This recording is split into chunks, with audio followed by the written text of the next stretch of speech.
Jhansi. Uttar Pradesh Congress committee के आह्वान पर जिला कांग्रेस कमेटी के तत्वाधान में पूर्व केंद्रीय मंत्री प्रदीप जैन आदित्य के मुख्य आतिथ्य व प्रदेश सचिव मनीराम कुशवाहा के संयोजन एवं कार्य जिला अध्यक्ष योगेंद्र सिंह पारीछा की अध्यक्षता में शुक्रवार को इलाइट चौराहे पर कांग्रेसियों द्वारा अपने होंठ पैरों में जंजीर बांधकर ट्रंप व मोदी सरकार के खिलाफ जोरदार प्रदर्शन किया गया। प्रदर्शनकारी अमेरिका की ट्रंप सरकार द्वारा प्रवासी भारतीयों के साथ अमानवीय तरीके से गिरफ्तार कर हाथों में हथकड़ी और पैरों में बेड़ियां डालकर सेना के विमान द्वारा भारत भेजने के विरोध में बेड़ियों में हिंदुस्तान नहीं सहेगे यह अपमान का नारा लगा रहे थे। इस अवसर पर पूर्व केंद्रीय मंत्री प्रदीप जैन आदित्य ने रोष जताते हुए कहा कि नमस्ते ट्रंप करने वाली मोदी सरकार अब चुप क्यों है, जब अमेरिका में रह रहे लोगों के साथ उक्त अमानवीय व्यवहार किया गया। उन्होंने कहा कि श्री नरेंद्र मोदी देश के प्रधानमंत्री नरेंद्र मोदी को कोलंबिया के राष्ट्रपति की तरह उक्त मामले में हस्तक्षेप करना चाहिए था, जिन्होंने अपने नागरिकों के हितों की रक्षा के लिए अमेरिका द्वारा गलत तरीके से प्रवासियों को बंधक बनाकर भेजे जाने का विरोध किया। लेकिन मोदी सरकार ट्रंप सरकार की चापलूसी करने में लगी हुई है और ट्रंप सरकार द्वारा किए गए कृत्य को उचित बताकर देश के नागरिकों तथा देश के अस्मिता के साथ खिलवाड़ कर रही है। इस अवसर पर प्रदेश सचिव मनीराम कुशवाहा ने कहा कि श्री नरेंद्र मोदी की सरकार अब तक की सबसे कमजोर सरकार है, जो एक तरफ चीन का विरोध नहीं कर पा रही है, वहीं दूसरी ओर अंतर्राष्ट्रीय स्तर पर विफल होने के कारण अमेरिका के सामने घुटने टेके हुए है और भारतीयों के साथ हो रहे अमानवीय व्यवहार को बर्दाश्त कर रही है। अध्यक्षता करते हुए जिलाध्यक्ष योगेंद्र सिंह पारीछा ने कहा कि प्रधानमंत्री नरेंद्र मोदी चुप्पी तोड़े और अपना स्पष्टीकरण संसद में दें, ताकि देश को और दुनिया को अमेरिका की नीयत का पता चल सके।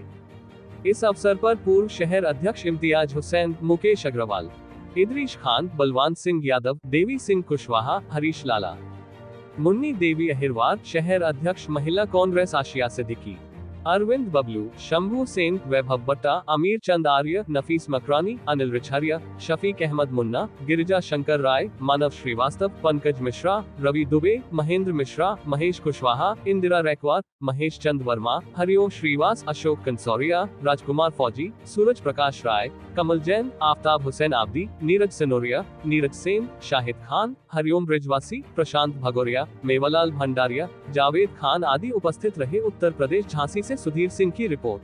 का अपमान हो रहा है। जिस तरह से कल ट्रंप ने एक नापाक हरकत की है कि हमारे भारत माता के सपूतों को हाथों में हथकड़ी, पैरों में बेड़ी डाल के भेजा है, उसे हम लोग बर्दाश्त नहीं करेंगे। आज निश्चित रूप से ट्रंप सरकार के खिलाफ नरेंद्र मोदी को बोलना चाहिए। हम लोग कभी किसी के सामने झुके नहीं। ये भारत माता का मस्तक कट जाए लेकिन झुकेगा नहीं। आज जिस तरह से ये दुर्भाग्यपूर्ण घटना हुई है, इसकी पुनरावृत्ति कभी नहीं होना चाहिए।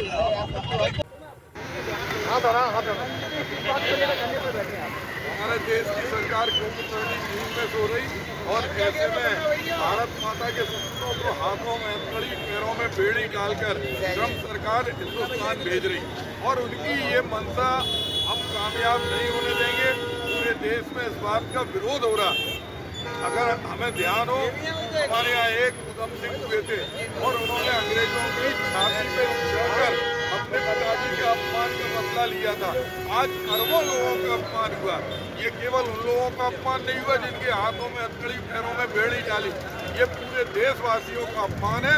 इस पर भारत सरकार को कड़ा प्रतिरोध करना चाहिए और ट्रंप से बात करना चाहिए कि इस तरह की घटना दोबारा ना करें।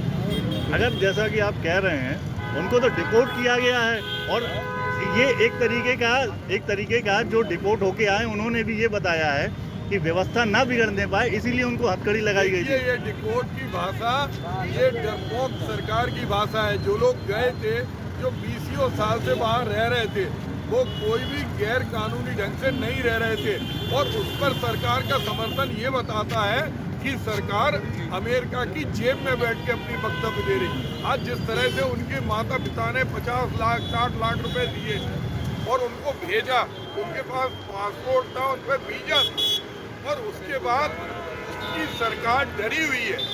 सरकार उनके खिलाफ बोल नहीं रही। आज अमेरिका की गुंडागिर्दी पूरी दुनिया जानती है कि जिस तरह की गुंडागिर्दी है, वो गुंडागिर्दी हिंदुस्तान के लोग बर्दाश्त नहीं करेंगे। अब तो बैठे रहोगे आप? हम लोगों का आज प्रदर्शन है, ये लगातार चलता रहेगा जब तक प्रधानमंत्री इस पर खड़ा वक्तव्य ना दें।